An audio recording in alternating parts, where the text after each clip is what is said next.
The saint of the day for May 22nd, Saint Rita of Cascia, daughter of Antonio and Amata Lati, a couple known as the peacemakers of Jesus. They had Rita late in life.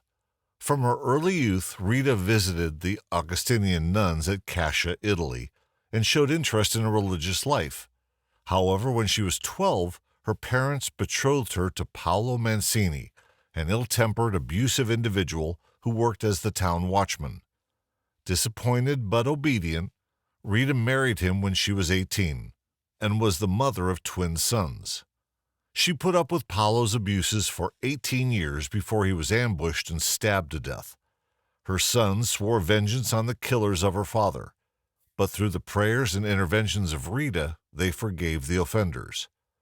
Upon the deaths of her sons, Rita again felt the call to religious life. However, some of the sisters at the Augustinian monastery were relatives of her husband's murderers, and she was denied entry for fear of causing dissension.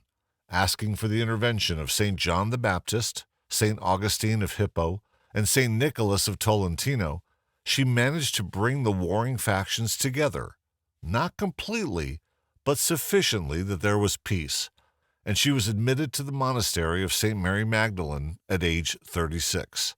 Rita lived 40 years in the convent, spending her time in prayer and charity and working for peace in the region. She was devoted to the Passion, and in response to a prayer to suffer as Christ, she received a chronic head wound that appeared to have been caused by a crown of thorns and which bled for 15 years. Confined to her bed the last 4 years of her life, eating little more than the Eucharist, teaching and directing the younger sisters.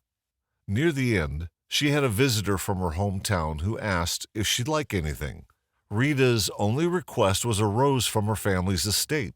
The visitor went to the home, but it being January, knew there was no hope of finding a flower.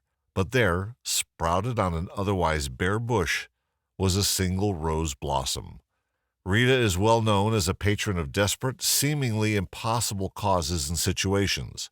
This is because she has been involved in so many stages of life. A wife, mother, widow, and nun, she buried her family, helped bring peace to her city, saw her dreams denied and fulfilled, and never lost her faith in God or her desire to be with Him. Born in 1386 at Umbria, Italy, she died on May 22, 1457, at the Augustinian convent at Cascia, Italy, of tuberculosis. She was canonized on May 24, 1900, by Pope Leo XIII. Saint Rita of Cascia, pray for us.